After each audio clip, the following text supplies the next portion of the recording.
शुक्लाम्बरधरम् विष्णुम् शशिवर्णम् चतुर्भुजम् प्रसन्नवदनम् ध्यायेत् सर्वविघ्नोपशान्तये व्यासम् वसिष्ठनप्तारम् शक्तेः पौत्रमकल्मषम् पराशरात्मजम् वन्दे शुकतातम् तपोनिधिम् व्यासाय विष्णुरूपाय व्यासरूपाय विष्णवे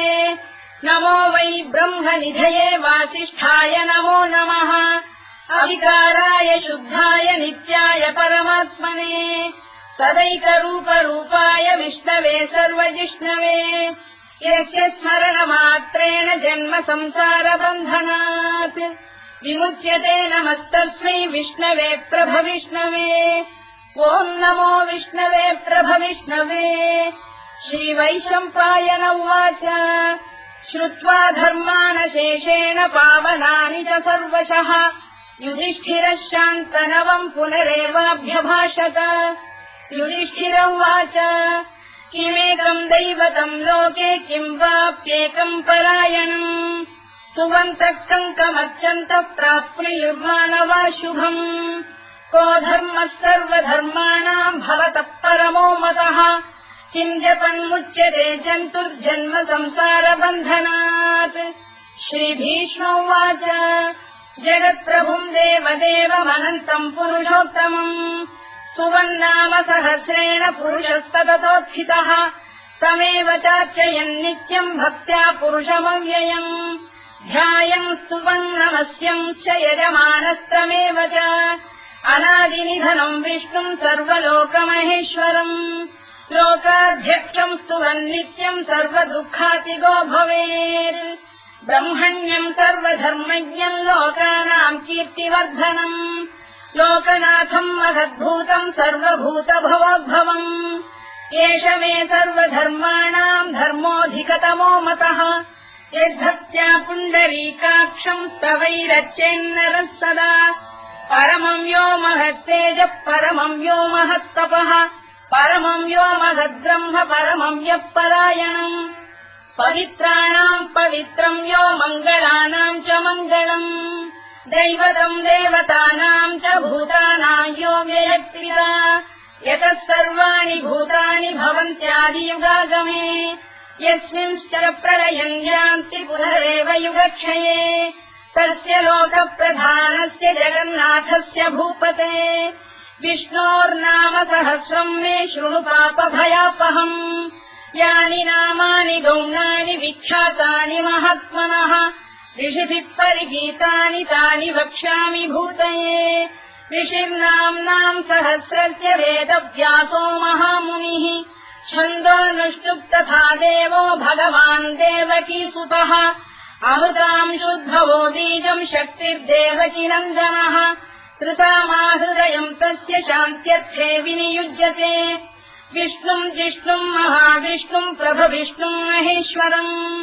अनेकरूपदैत्यान्तम् नमामि पुरुषोत्तमम् अस्य श्रीविष्णोर्दिव्यसहस्रनामस्तोत्रमहामन्त्रस्य श्रीवेदव्यासो भगवान् ऋषिः अनुष्टुप्छन्दः श्रीमहाविष्णुः परमात्मा श्रीमन्नारायणो देवता अमृतांशोद्भवो भानुरिति बीजम् देवकीनन्दनश्रेष्ठेति शक्तिः उद्भवः क्षोभणो देव इति परमो मन्त्रः धर इत्यस्त्रम् रथाङ्गपाणिरक्षोभ्य इति नेत्रम् त्रिसामासामजः सामेति कवचम् आनन्दम् परब्रह्मेति योनिः ऋतुः सुदर्शनकाल इति दिग्बन्धः श्रीविश्वरूप इति ध्यानम् श्रीमहाविष्णुप्रीत्यर्थे सहस्रनाम जपे विनियोगः ध्यानम् क्षीरोदङ्गप्रदेशे शुचिमणिविलसत्सैकते मौक्तिकानाम् मालाक्लुप्तासनस्थस्फटिकमणिनिभैर्मौक्तिकैर्मण्डिताङ्गः शुभ्रैरभ्रैरदभ्रैरुपरि विरचितैर्मुक्तपीयूषवर्षैः आनन्दीनः पुरीयादरिनलिन गदा शङ्खपाणिर्मुकुन्दः भूः पादौ यस्य नाभिर्विहरसुरनिलश्चन्द्रसूर्यौ च नेत्रे कर्णावाशा शिरोद्यौर्मुखमपि दहनो यस्य वास्तेयमब्धिः अन्तस्थम् यस्य विश्वम् सुरनरखगो भोगि गन्धर्वदैत्यैः चित्रम् रम्यते तम् त्रिभुवन वपुषम् विष्णुमीशम् नमामि ॐ नमो भगवते वासुदेवाय शान्ताकारम् भुजगशयनम् पद्मनाभम् सुरेशम् विश्वाधारम् गगनसदृशम् मेघवर्णम् शुभाङ्गम् लक्ष्मीकान्तम् कमलनयनम् योगिहृध्यानगम्यम् वन्दे विष्णुम् भवभयहरम् सर्वलोकैकनाथम् मेघश्यामम् पीतकौशेयवासम् श्रीवत्साङ्कम् कौस्तुभोद्भासिताङ्गम् पुण्योपेतम् पुण्डरीकायताक्षम् विष्णुम् वन्दे सर्वलोकैकनाथम् नमः समस्तभूतानामादिभूताय भूभृते अनेकरूपरूपाय विष्णवे प्रभविष्णवे सशङ्खचक्रम् सकिरीटकुण्डलम् सपीतवस्त्रम् सरसीरुहेक्षणम् सहारवक्षस्थलशोभिकौस्तुभम् नमामि विष्णुम् शिरसा चतुर्भुजम् छायायाम् पारिजातस्य हेमसिंहासनोपरि आसीनमम्बुदश्याममायताक्षमलङ्कृतम् चन्द्राननम् चतुर्बाहुम् श्रीवत्साङ्कितवक्षसम् रुक्मिणी सत्यभामाभ्याम् सहितम् कृष्णमाश्रये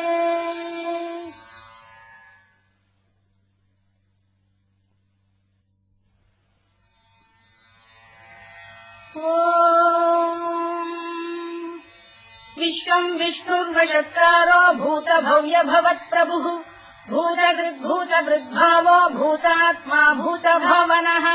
भूतात्मा परमात्मा च मुक्तानाम् परमागतिः अव्ययः पुरुषः साक्षी क्षेत्रज्ञोऽक्षर एव च योगो योगविदाम् नेता प्रधानपुरुषेश्वरः नारसिंहवपुः श्रीमान् केशवः पुरुषोत्तमः सर्वः शिवस्थाणुर्भूतादिर्निधिरव्ययः सम्भवो भावनो भर्ता प्रभवः प्रभुरीश्वरः स्वयम्भूः शम्भुरादित्यः पुष्कराक्षो महास्वनः अनादिनिधनो धाता विधाता धातुरुत्तमः अप्रमेयो ऋषिकेशः पद्मनाभोऽमरप्रभुः विश्वकर्मा मनुस्पष्टा स्थविष्ठस्थविरो ध्रुवः अग्राह्यः शाश्वतः कृष्णो लोहिताक्षप्रदर्दनः प्रभूतस्त्रिककुब्धाम पवित्रम् मङ्गलम् परम् ईशानप्राणदप्राणो ज्येष्ठः श्रेष्ठः प्रजापतिः हिरण्यगर्भो भूगर्भो माधवो मधुसूदनः ईश्वरो विक्रमी धन्वी मेधावी विक्रमक्रमः अनुत्तमो दुराधर्षः कृतज्ञः कृतिरात्मवान् सुरेशः शरणम् शर्म विश्वरेता प्रजाभवः अधः संवत्सरो व्यालप्रत्ययः सर्वदर्शनः अजः सर्वेश्वरः सिद्धः सिद्धिः सर्वादिरच्युतः वृषाकपिरमेयात्मा सर्वयोगविनिसृतः वसुर्वसुमनः सत्यः समात्मा संविदः समः अमोघः पुण्डरीकाक्षो वृषकर्मा वृषाकृतिः रुद्रो बहुशिरा बभ्रुर्विश्वयोनिः शुचिश्रवाः अमृतः शाश्वतस्थाणुर्वरारोहो महातपाः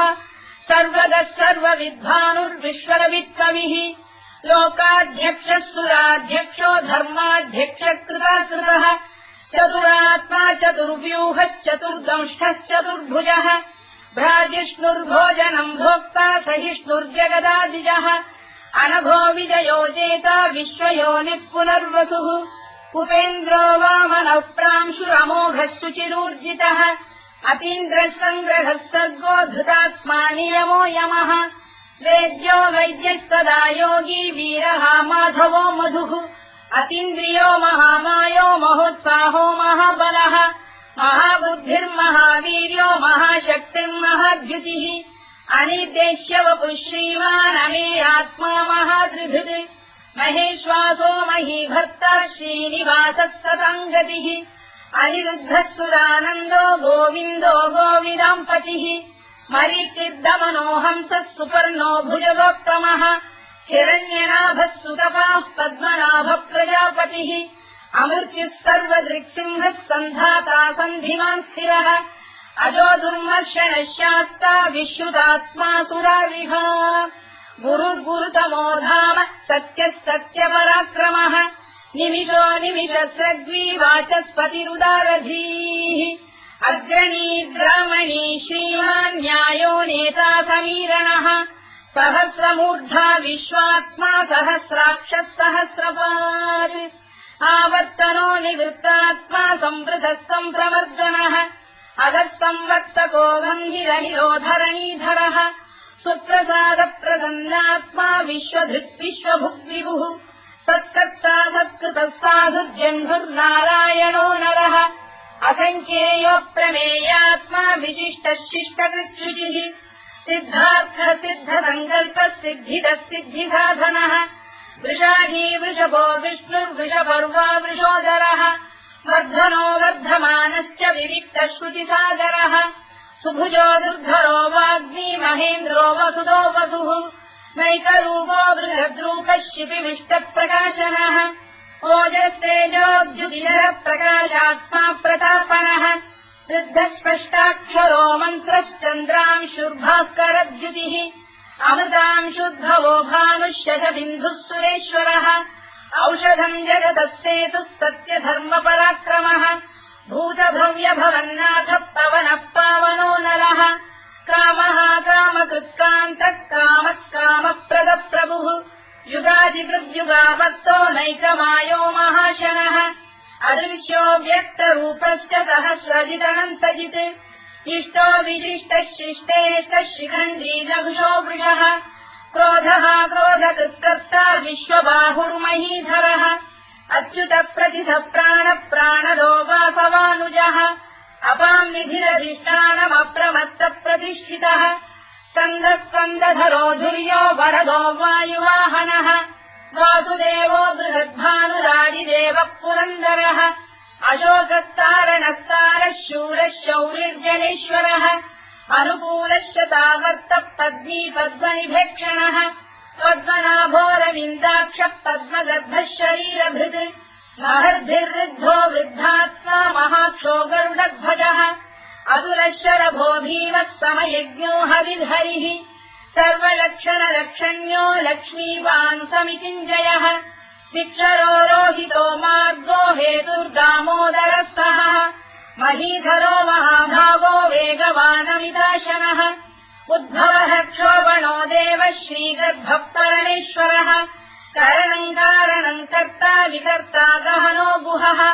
व्यवसायो व्यवस्थानः संस्थानस्थानदो ध्रुवः परधिः परमस्पष्टः तुष्टः पुष्टः शुभेक्षणः रामो विरामो विरतो मार्गो नेयोनयोनयः वीरः शक्तिमताम् श्रेष्ठो धर्मो धर्मविदुत्तमः वैकुण्ठः पुरुषः प्राणः प्राणदः प्रणवपृतुः हिरण्यगर्भः शत्रुघ्नो व्याप्तो वायुरधोक्षजः ऋतुः सुदर्शनः कालः परमेष्ठी परिग्रहः उग्रः संवत्सरो दक्षो विश्रामो विश्वदक्षिणः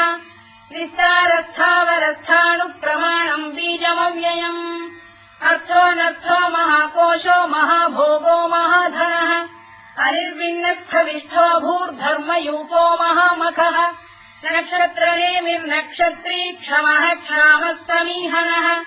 यज्ञयुज्यो महेज्यश्च क्रतुः सत्रम् सदाङ्गतिः सर्वदर्शी विमुक्तात्मा सर्वज्ञोद्यानमुत्तमम् सुव्रतः सुमुखः सूक्ष्मः सुघोषः सुखरः सुहृत् मनोहरोजितक्रोधो वीरबाहुर्विदारणः स्वापनः स्ववशो व्यापी नैतात्मानैककर्मकृत् वत्सरो वत्सलो वत्सी रत्नगर्भोधनेश्वरः धर्मकुद्धर्मकृद्धर्मी सदसक्षरमक्षरम् अविज्ञाता सहस्रांशुर्विधाता कृतलक्षणः गभस्तिरेविस्तत्तः सिंहो भूतमहेश्वरः आदिदेवो महादेवो देवेशो देवभृद्गुरुः उत्तरो गोपतिर्गोप्ता ज्ञानः सोमपो मृतपः सोमः पुरुजिः पुरुषोत्तमः विनयो जयः सत्यसन्धो दाशार्हः सात्वताम् पतिः जीवो विनयिता साक्षी मुकुन्दोमितविक्रमः अम्भोनिधिरनन्तात्मा महोदधिशयोऽन्तकः अजो महार्घ स्वाभाव्यो जिता मित्र प्रमोदनः आनन्दो नन्दनो नन्दः सत्यधर्मा त्रिविक्रमः महर्षि कपिलाचार्य कृतज्ञो मेदिनीपतिः त्रिदशाध्यक्षो महाशृङ्गकृतान्तकृते महावराहो गोविन्दः सुषेण कनकाङ्गनी गुह्यो गभीरो गहनो गुप्तश्चक्रगदाधरः मेधास्वाङ्गोजितः कृष्णो दृढः सङ्कर्षणोच्युतः वरुणो वारुणो वृक्षः पुष्कराक्षो महामनाः भगवान् बलहानन्दी वनमाली हलायुधः आदित्यो ज्योतिरादित्यः सहिष्णुर्गतिसत्तमः सुधन्वाखण्ड परशुद्धारुणोद्रविणप्रदः दिवस्कृत् सर्वदृत्यासो वाचस्पतिरयो निजः कृतामासामगस्साम निर्वाणम् भेषजम् भिषज सन्न्यासवृक्षमशान्तो निष्ठा शान्तिः परायणम् शुभाङ्गः शान्तिदश्रेष्टा कुमुदः कुवलेशयः गोहितो गोपदैर्गोप्ता वृषभाक्षो वृषप्रियः अनिवर्ती निवृत्तात्मा संक्षेप्ताक्षेमकृत् शिवः श्रीवत्सवक्षः श्रीवासः श्रीपतिः श्रीमताम्बरः श्रीधः श्रीधः श्रीनिवासः श्रीनिधिः श्रीविभावनः श्रीधर श्रीकर श्रेयः श्रीमान् लोकत्रयाश्रयः स्वक्षस्वङ्गः शतानन्दो नन्दिर्ज्योतिर्गणेश्वरः विदितात्मा विधेयात्मा तत्कीर्तिच्छिन्न संशयः उदीर्णः सर्वतश्चक्षुरनीशः शाश्वतस्थिरः भूषयो भूषणो भूतिर्विशोकः शोकनाशनः अर्चिष्मानर्चितः कुम्भो विशुद्धात्मा विशोधनः अनिरुद्धो प्रतिरथ प्रद्युम्नोमितविक्रमः कालनेमिनिहा वीरः शौरिः शूरजनेश्वरः त्रिलोकात्मा त्रिलोकेशः केशवः केशिहा हरिः कामदेवः कामपालः कामी कान्तकृतागमः अनिर्देश्य वपुर्विष्णुर्वीरोऽनन्तो धनञ्जयः ब्रह्मण्यो ब्रह्मकृद्ब्रह्मा ब्रह्म ब्रह्मनिवर्धनः ब्रह्मविद्ब्राह्मणो ब्रह्मी ब्रह्मज्ञो ब्राह्मणप्रियः महाक्रमो महाकर्मा महातेजा महोरगः महाक्रतुर्महायज्वा महायज्ञो महाहविः स्तव्यस्तव प्रियस्तोत्रम् स्तुतिस्तोतारणप्रियः पूर्णः पूरयिता पुण्यः पुण्यकीर्तिरनामयः मनोजवस्तीर्थकरो वसुरेता वसुप्रदः वसुप्रदो वासुदेवो वसुर्वसुमनाहविः सद्गतिः सत्कृतिः सत्ता सद्भूतिः सत्परायणः शूरसेनो यदुश्रेष्ठः सन्निवासः सुयामुनः भूतावासो वासुदेवः सर्वासु निलयो नलः दत्तः दत्पदो दृप्तो दुर्धरोऽथापराजितः विश्वमूर्तिर्महामूर्तिर्दीप्तमूर्तिरमूर्तिमान् अनेकमूर्तिरव्यक्तः शतमूर्तिः शताननः एकोनैकः सवक्तकिम् यत्तत्पदमनुत्तमम् लोकबन्धुर्लोकनाथो माधवो भक्तवत्सलः सुवर्णवर्णो हेमाङ्गो वराङ्गश्चन्दनाङ्गदी वीरः विषमः शून्यो घृता क्षीरजरश्चरः अमानी मानदो मान्यो लोकस्वामी त्रिलोकधृत् सुमेधा मेधजो धन्यः सत्यमेधाधराधरः तेजो वृषोद्युतिधरः सर्वशस्त्रभृताम्बरः प्रग्रहो निग्रहो व्यग्रो नैकशृङ्गो गदाग्रजः चतुर्मूर्तिश्चतुर्बाहुश्चतुर्व्यूहश्चतुर्गतिः चतुरात्मा चतुर्भावश्चतुर्वेदविदेकपात् समावर्तो निवृत्तात्मा दुर्जयो दुरतिक्रमः दुर्लभो दुर्गमो दुर्गो दुरावासो दुरारिः शुभाङ्गो लोकतारङ्गः सुतन्तु वर्धनः इन्द्रकर्मा महाकर्मा कृतकर्मा कृतागमः उद्भवः सुन्दरः सुन्दो रत्ननाभः सुलोचनः अल्पो वाजसनः शृङ्गी जयन्तः सर्वविद्ययी सुवर्णबिन्दुरक्षोभ्यः सर्ववागीश्वरेश्वरः महाह्रदो महागर्तो महाभूतो महानिधिः कुमुदकुन्दरकुन्दः पर्जन्यः पावनो निलः अमृताशोऽमृतवपुः सर्वज्ञः सर्वतोमुखः सुलभः सुव्रतः सिद्धः शत्रुजिच्छत्रुतापनः न्यग्रोधोदुम्बरोश्चक्षाणूरान्ध्रैषूदनः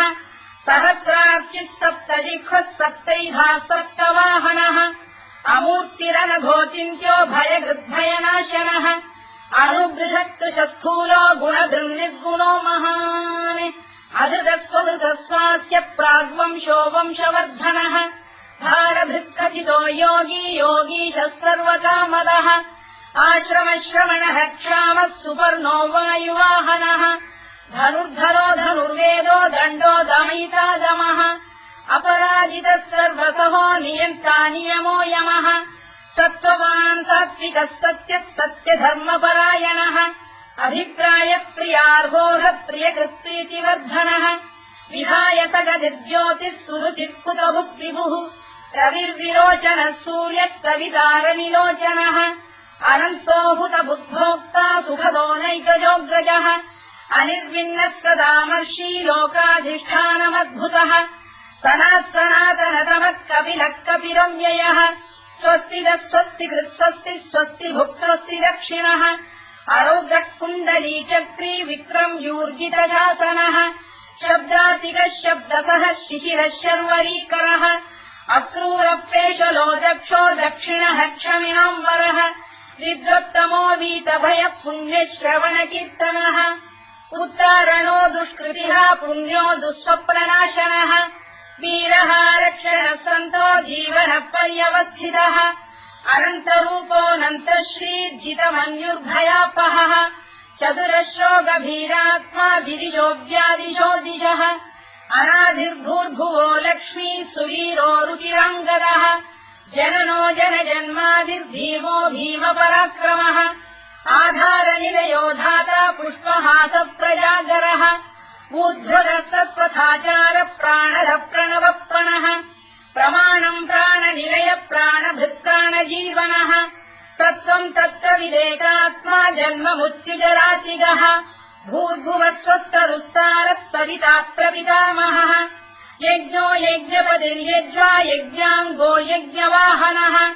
यज्ञभृद्यज्ञकृद्यज्ञी यज्ञभुक्यज्ञसाधनः यज्ञान्तकृद्यज्ञगुह्यमन्नमन्नाद एव च आत्मयोनिः स्वयम् जातो वैखानः सामगायनः देवकीनन्दनः स्रष्टा क्षितीशः पापनाशनः शङ्खबृन्नन्दकी चक्रीशाङ्गधन्वा गदाधरः तथाङ्गपाणिरक्षोभ्यः सर्वप्रहरणायुधः सर्वप्रहरणायुधवोम् नम इति परमाली गरीशाङ्गी शङ्खी चक्री च नन्दकी श्रीमान्नारायणो विष्णुर्वासुदेवोऽभिरक्षतु वनमाली गरीशाङ्गी शङ्खी चक्री च नन्दकी श्रीमान्नारायणो विष्णुर्वासुदेवोऽभिरक्षतु वनमाली गरीशाङ्गी शङ्खी चक्री च नन्दकी श्रीमान्नारायणो विष्णुर्वासुदेवोऽभिरक्षतु इतीदम् कीर्तनीयस्य केशवस्य महात्मनः नाम्नाम् सहस्रम् दिव्यानामशेषेण प्रकीर्तितम् य इदम् शृणुयाम् नित्यम् यश्चापि परिकीर्तयेत्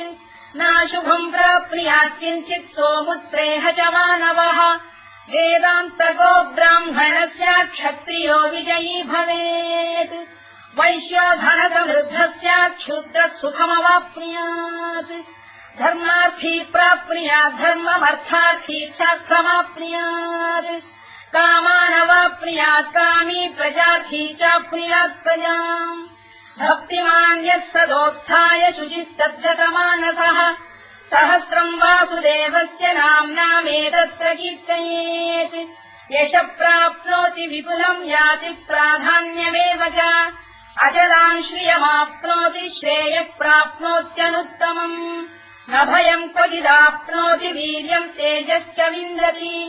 भवत्य रोगोद्युतिमान् बलरूपगुणान्वितः रोगात्तो मुच्यते रोगात् बद्धो मुच्येत बन्धनात् भयान्मुच्येत भीतस्तु मुच्येतापन्न आपदः दुर्गाण्यतितरस्याशु पुरुषः पुरुषोत्तमम् सुवन्नाम सहस्रेण नित्यम् भक्तिसमन्वितः वासुदेवाश्रयो मर्त्यो वासुदेवपरायणः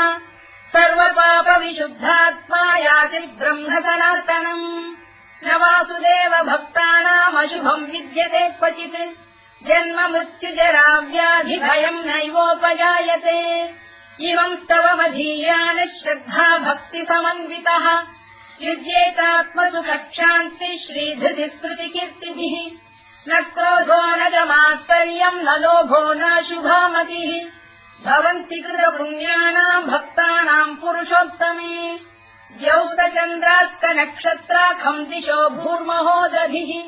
वासुदेवस्य वीर्येण विधृतानि महात्मनः ससुरासुरगन्धर्वम् स यक्षोरगराक्षसम् जगत्वशे वत्ततेदम् कृष्णस्य सचराचरम् इन्द्रियाणि मनो बुद्धिः सत्त्वम् तेजोबलम् धृतिः वासुदेवात्मकान्याहुः क्षेत्रम् क्षेत्रज्ञ एव च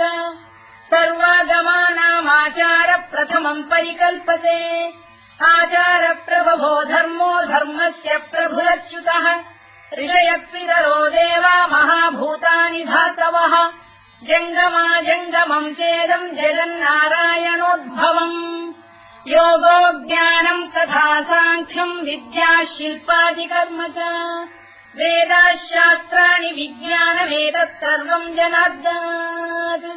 एको विष्णुर्महद्भूतम् पृथग्भूतान्यनेकशः त्रीन् लोकान् व्याप्य भूतात्मा भुङ्क्ते विश्वभुवव्ययः इमम् स्तवम् भगवतो विष्णो व्यासेन कीर्तितम् पठेद्य इच्छेत् पुरुषः श्रेयत् प्राप्तुम् सुखानि च विश्वेश्वरमजम् देवम् जगतः प्रभुमव्ययम् भजन्ति ये पुष्कराक्षम् न ते यान्ति पराभवम् ओन्नमयिति अर्जुनोवाच पद्मपत्रविशालाक्ष पद्मनाभसुरोत्तम भक्तानामनुरक्तानाम् त्राता भव जनार्दन श्रीभगवानुवाच यो माम् नाम सहस्रेण स्तोतुमिच्छति पाण्डव सोऽहमेकेन श्लोकेन स्तुत एव न संशयोऽन्नमयिति व्यासोवाच वासनाद्वासुदेवस्य वासितम् भुवनत्रयम् सर्वभूतनिवासोऽसि वासुदेव नमोऽस्तु ते वासुदेव नमोऽस्तु ओन्नमयिति पार्वत्युवाच केनोपायेन लघुना विष्णोर्नाम सहस्रकम् पठ्यते पण्डितैर्नित्यम् श्रोतुमिच्छाम्यहम् प्रभो ईश्वरोवाच श्रीराम राम रामेति रमे रामे मनोरमे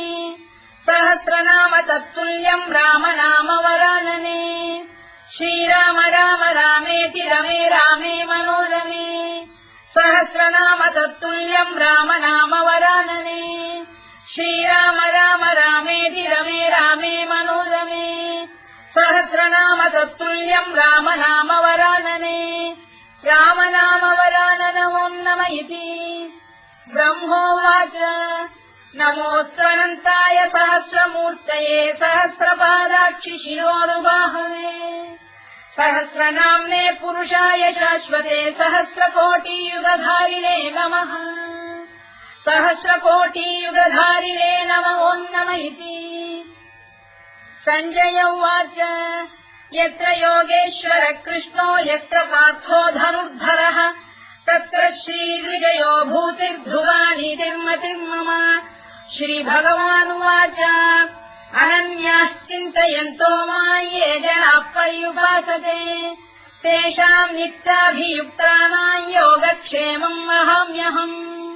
परित्राणाय साधूनां विनाशाय च दुष्कृताम् धर्म संस्थापनार्थाय सम्भवामि युगे युगे आर्ता विषण्णाः शिथिलाश्च भीता घोरेषु च व्याधिषु वर्तमानाः संकीर्त्य